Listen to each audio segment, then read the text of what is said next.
Hi, everybody. This is Jack R. for Contra One, and I just wanted to let you know I'm back in business. The electricity was restored. It went out around 2 o'clock in the morning on Monday and came back around 9:20 this morning. So it was out for about 55 hours. And if you haven't been without electricity for a while, you find that you take a lot of things for granted. And that certainly was the case here. We never lost water. The water was fine. Sewer is septic, so that was not a problem.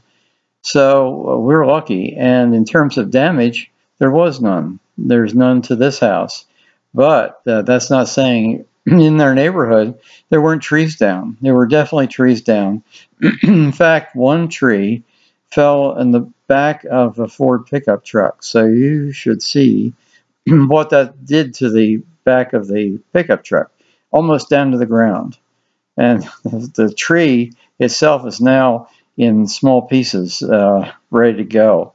There are a lot of debris. There's a lot of debris, and I spent a good portion of yesterday trying to clear that up and put all that out for collection.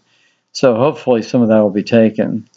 And Mark did fine. So did I. No problems, except it was very uncomfortable. And we made do. And as far as no electric, that really makes a difference in terms of eating, because now you had to restrict yourself to things that didn't require any electricity, and we don't have gas or anything like that, so that was out. And the number of eating places, the local McDonald's is still out, and so is Burger King, and majority. We went to a Chinese restaurant last night, and that was the night before. That's one of the things you find. You lose track of days when you're in this situation.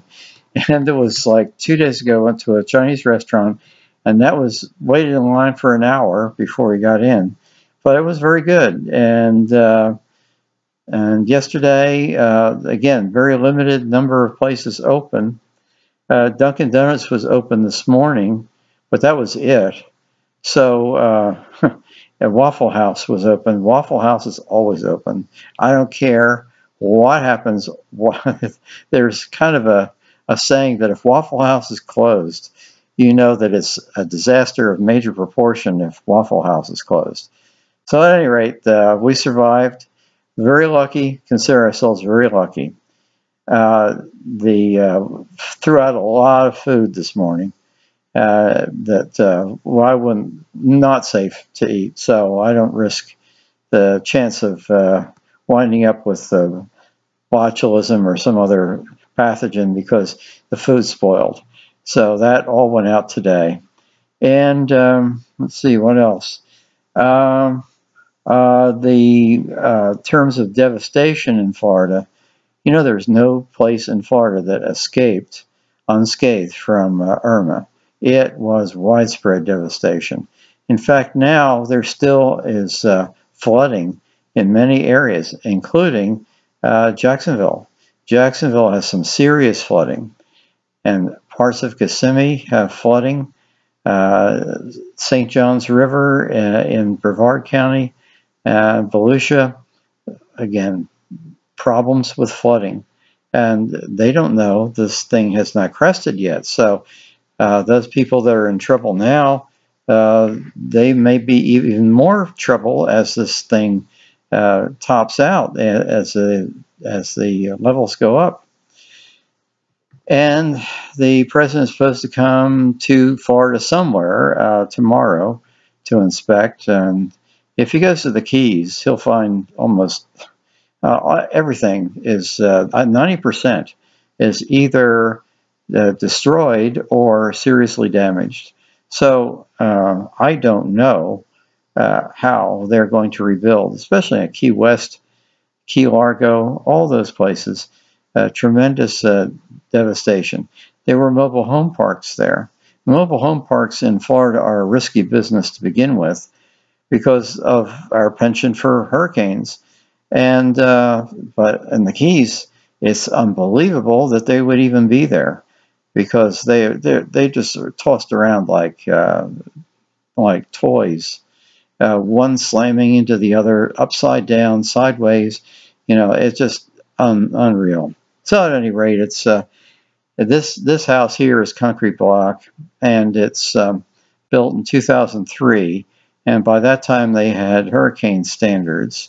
Now, hurricane standards have to deal with the reinforcing of the roof trusses so that they're tied into the cement foundation. In Florida, we don't have basements. Now, maybe way up in the Panhandle, they might have a few, but generally speaking, no basements. You dig anywhere, and you're going to get to water within a few feet. I mean, there's a very good chance of it. So basically no basements. So everything's built on a concrete slab. And so they then take these reinforcing rods and vertically they tie up to the roof trusses with roof I'm trying to think of the exact term, but at any rate, they tie into the roof trusses so that it holds the roof on.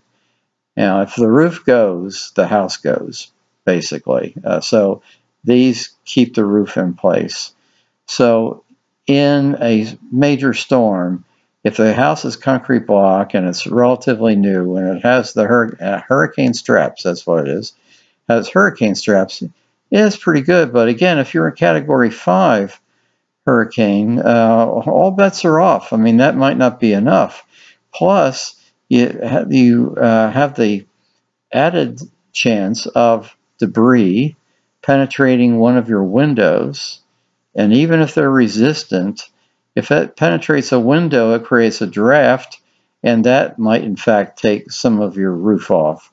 So nothing is perfect, but you limit the chances of disaster by being by using all the latest technology. And so again, mobile homes in Florida are not a great idea. And I realize a lot of people come here and retire here. In fact, one of my friends has one. He and his wife escaped unscathed, but they evacuated the mobile home. And they will tell you, your mobile home, get out of it, because there's no guarantee it's going to be around when you come back. So generally speaking, around here, there is a lot of tree damage, some house and roof damage, and the eye actually came very close to this area, coming up Central Florida, but then it kind of evaporated and became a major water and wind thing. So actually, by the time I got here, probably peak winds were maybe about 100 miles an hour. Now you compare that to Category 5 down in Key West. Oh my goodness, and the actual force of the winds goes up exponentially. It's not just a simple sliding scale. So Category 5, oh my goodness, you don't stand a chance almost. So at any rate, another, hate to go on and on here, but another complication is that in these hurricanes, sometimes a tornado will spin off, and that, and they did during this hurricane, especially in I think Brevard and Volusia counties. They spun off and caused damage. So you just batten down the hatches.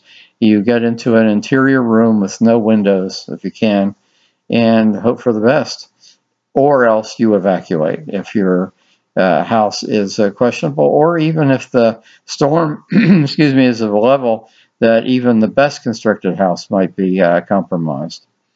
So by and large, people did okay. I keep on talking here, but one of the things that did take lives is generators. people put them in their garages. Big problem.